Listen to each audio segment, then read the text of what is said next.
November 1944, Camp Concordia, Kansas. A Tuesday morning, cold enough to see breath in the air. Hannah ran faster than she had ever run in her life, her boots pounding against frozen ground, her lungs burning. Behind her in the laundry building, her best friend Clara lay dying on the concrete floor, blood spreading dark across her dress. Hannah reached the American guard post and hammered on the door with both fists. When a young soldier opened it, she begged through tears streaming down her face. "Please, my friend is dying. Shoot her. End her pain, please." She expected him to draw his pistol. That was what enemies did. That was what the Reich had promised would happen in American hands. But the soldier did not reach for his gun. He reached for his radio. If you love untold stories from history that reveal the power of human dignity in the darkest hours, hit that like button right now and subscribe to this channel. Drop a comment below telling us where you're watching from. And stay until the end, because what happened in the next 8 hours would shatter everything Hannah believed about Americans, about war, about the very nature of humanity itself. Hannah stood there shaking, not understanding, as the soldier barked into his radio. Medical emergency. Laundry building. Need ambulance now. Within seconds, alarms sounded across the camp. Not battle alarms, medical alarms. The soldier grabbed his coat and ran with her back toward the building. And in that moment, watching this American soldier sprint to save a German prisoner's life, Hannah realized everything she had been taught about her enemies was a lie. 3 months earlier, Hannah had been certain America would be a place of cruelty and death. The cattle car that carried her across the Atlantic and into the Kansas heartland had been filled with 40 women, all German military auxiliaries, all believing they were being transported to their doom. The Reich's propaganda officers had been explicit about what awaited prisoners in American hands: starvation, forced labor, brutality without mercy. One officer had gathered them before transport and spoken plainly. "Do not expect kindness. The Americans are gangsters who will use you until you break, then discard you like garbage." Hannah had believed every word. Why would her own government lie? She pressed her face to the barred window as the train rolled through the American countryside, and what she saw made no sense. Houses stood intact, painted and neat with green lawns and white fences. Children played in yards. Farmers drove tractors through endless fields of golden corn. The sky was clear blue. No bomb craters, no burned buildings, no rubble where families once lived. For 2 years, Hannah had watched Germany turn to ash.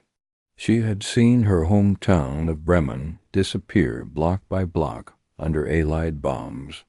She had walked past bodies in the streets and smelled the smoke of her own neighborhood burning.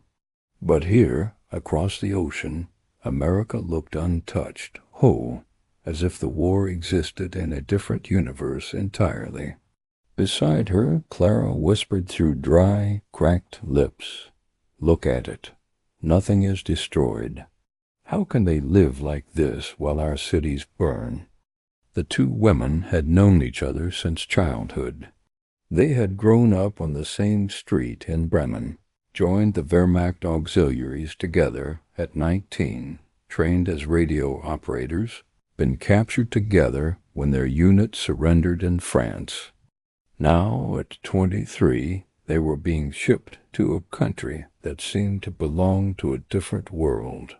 When the train slowed with a long screech of brakes, Hannah saw their destination rising from the flat Kansas landscape. Guard towers, barbed wire, rows of wooden buildings painted dull green. Camp Concordia, one of more than 500 prisoner-of-war camps America had built across its territory. What Hannah did not know yet was that by war's end, these camps would hold over 400,000 German and Italian prisoners, an entire army of enemies fed and housed on American soil while their own countries starved. The smell hit her before she even stepped off the train. Cooking meat. Real meat, rich and fatty, making her empty stomach clench with sudden, painful hunger. She had not eaten real meat in almost 2 years. In Germany, everything went to soldiers at the front. Civilians survived on watery soup and bread made from sawdust. It must be for the guards, Hannah said quickly when Clara noticed the smell too. Not for us. They marched through the camp gates in lines of 4, spines straight, trying not to show weakness. An American officer approached their group, a young woman, perhaps 25, with blonde hair, pinned neatly under her cap. She spoke in careful German. "Welcome to Camp Concordia. You will be treated according to the Geneva Convention. You will receive food, shelter, and medical care. You will be allowed to write letters home." Silence. No one dared respond. Several women trembled. One started crying quietly. This had to be a trick. Mercy was not something enemies gave. The processing began in a building marked with a red cross. Hannah's chest tightened as they were led inside. Medical experiments, that was what happened to prisoners, she had heard whispers. But inside was only cleanliness. White walls, proper equipment, American nurses in crisp uniforms moving between stations with calm efficiency. One by one, the women were examined for injuries, for lice, for disease. The nurses were professional, distant, but not cruel.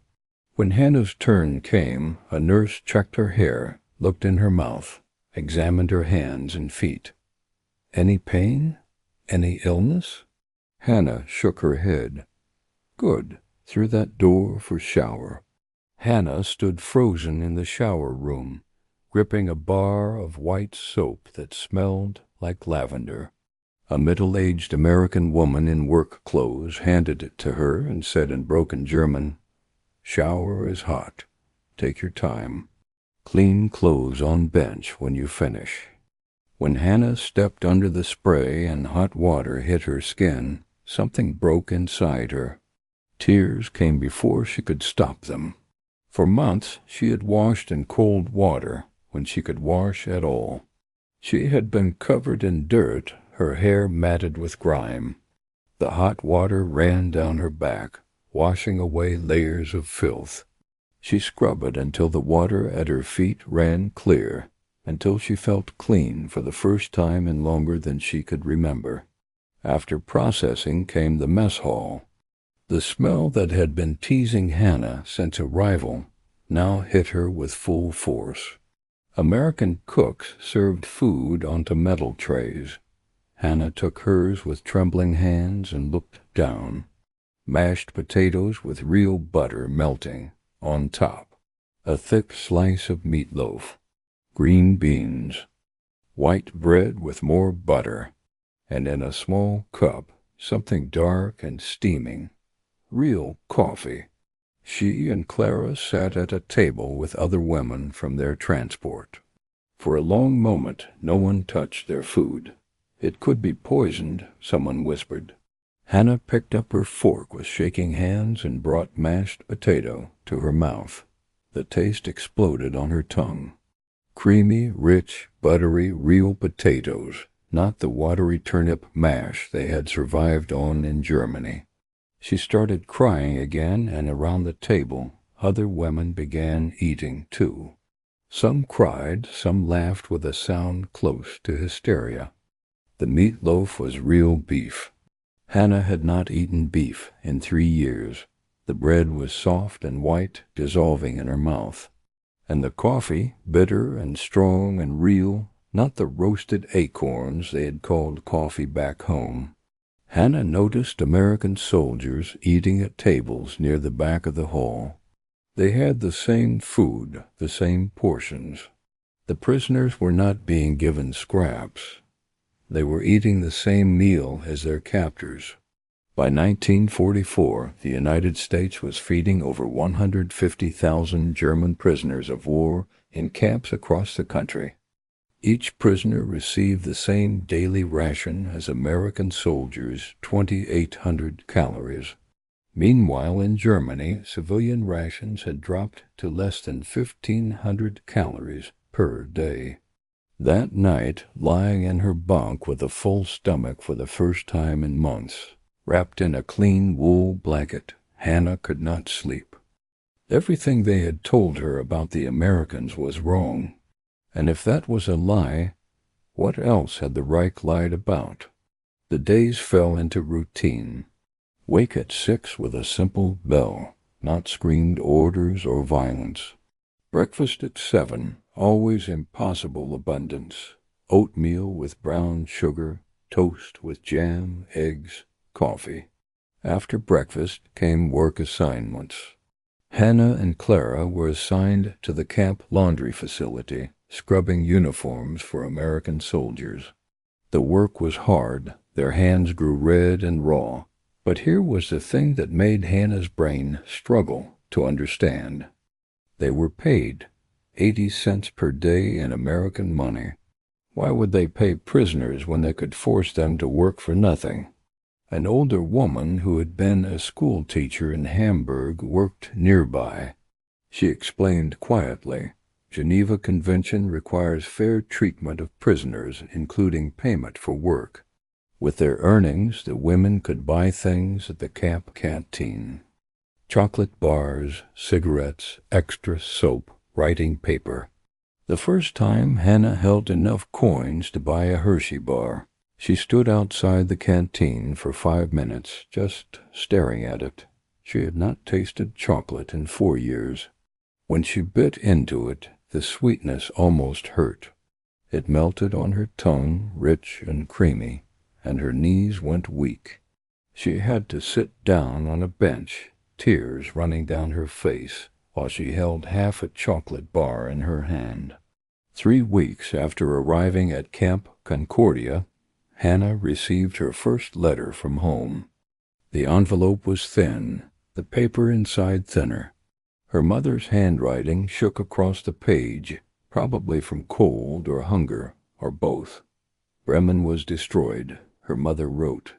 Their house had been hit in a bombing raid, nothing left but rubble. She was living in a basement shelter with 6 other families, 15 people in a space meant for one. There was almost no food except what ration cards allowed, a slice of bread per day, watery soup, sometimes potatoes if they were lucky. No heat, no electricity. Water came from a communal pump 2 blocks away. The letter ended simply, I am glad you are safe, my darling. Wherever you are, it must be better than here. All my love, Mutie. Hannah folded the letter carefully, her hands shaking. Her mother was living in a basement, starving, freezing, and Hannah was here in America, eating 3 meals a day, sleeping in a bed with blankets. She had bought chocolate yesterday. The guilt hit her like a physical blow. She doubled over, pressing the letter against her chest, trying not to scream. Clara found her an hour later curled on her bunk, eyes red and swollen. Letter from home? Hannah nodded. Mine too, Clara said quietly. My brother is missing, probably dead somewhere in Russia. My little sister has tuberculosis, but there is no medicine left in the city. By late 1944, civilian rations in German cities had been cut to 1,000 calories per day. Children were dying of malnutrition. The elderly froze in their beds. Meanwhile, German prisoners in American camps received 2,800 calories daily. Hot showers, medical care, heated barracks. That evening at dinner, Hannah could barely eat. The food tasted like ash in her mouth. How could she swallow this beef when her mother was starving? But she ate anyway because her body needed it, because refusing would change nothing, because survival demanded it. The routine continued. Wake, work, eat, sleep, repeat. Hannah started noticing things about the American guards. They were so casual, so relaxed. They chewed gum while on duty. They made jokes with each other. They listened to jazz music on small radios. One guard, a young man named Tommy, who sometimes worked near the laundry building, tried to teach them English phrases. Hello, thank you, please, you're welcome. He was friendly, not in a threatening way, just friendly, like they were people, not enemies. After 6 weeks, Hannah noticed something else. Her body was changing. She looked down at her arms one morning and saw they had filled out, not fat, but healthy. The sharp angles of starvation had softened. She looked healthy. The enemy had made her healthy while her own country let her starve. One morning, while hanging wet laundry on drying lines, an American soldier approached. He was older, maybe 40, with gray hair at his temples. His name tag read Sergeant Morrison. He held out a pack of cigarettes. Smoke? Hannah hesitated, then took one. Morrison lit it for her, then lit his own. They stood in silence for a moment, smoke curling into the cool morning air. Then Morrison spoke in careful German.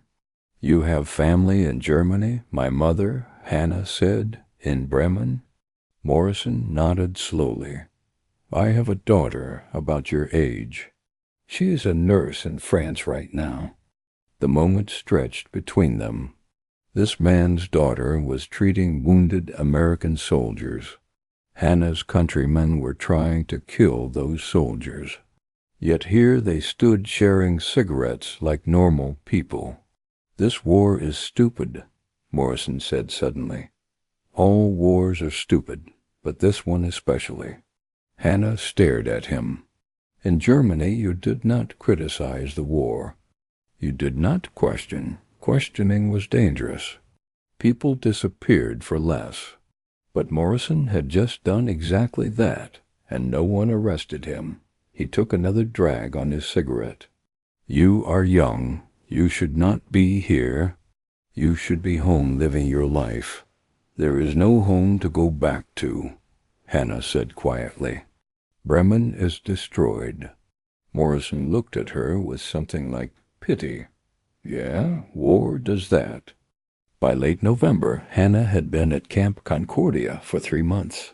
She had gained 12 pounds. Her hair was healthy. Her skin had color. She slept in a warm bed every night. And every morning she woke feeling guilty for being alive and well while Germany burned. But underneath the guilt was something else, something she was almost afraid to name. Relief. She was relieved to be here, relieved to be safe, relieved to be a prisoner. What kind of person felt relief at being captured by the enemy? It happened on a Tuesday morning in late November, the day that would change everything. Hannah and Clara were working in the laundry as usual, steam rising from washing basins, the air thick with the smell of soap and wet fabric. Clara had complained of stomach pain the day before, but insisted it was nothing.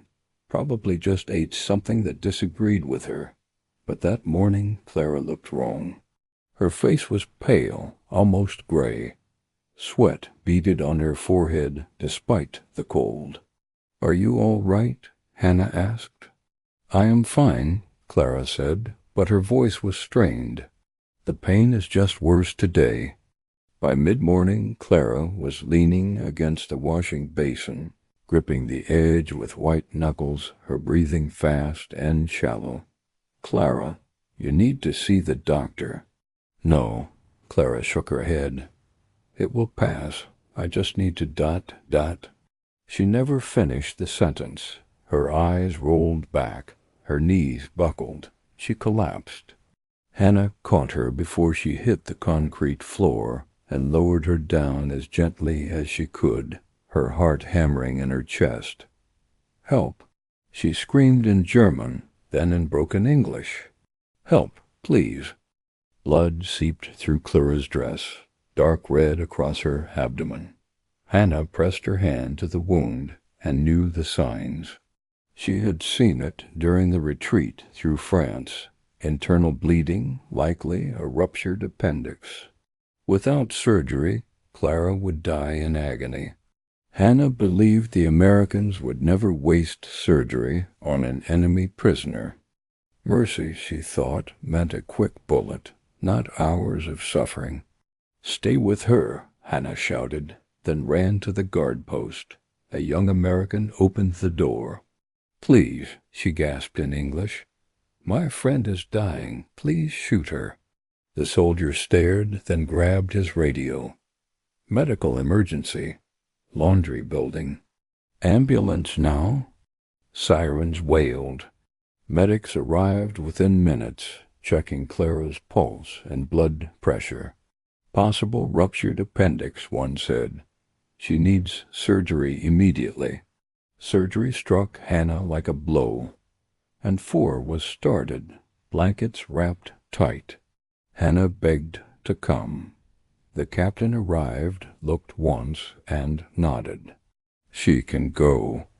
In the ambulance, Hannah held Clara's cold hand. "Why would they help me?" Clara whispered. "I don't know," Hannah said. "But they are trying." At the hospital, Clara vanished through doors marked surgery. An older surgeon read the chart. "Ruptured appendix with peritonitis," he said. Hannah pleaded in broken English. The surgeon answered softly in German, "We will do everything we can." Hours crawled past. Americans waited for loved ones, offering Hannah coffee and a sandwich. After 8 hours, the surgeon returned, exhausted and blood-stained. "She is alive," he said. "Another hour and we would have lost her. She will live?" "Yes, if there are no complications. All lives have value," he said. Those words shattered everything Hannah had been taught. 8 hours of American skill, blood, and medicine had saved an enemy.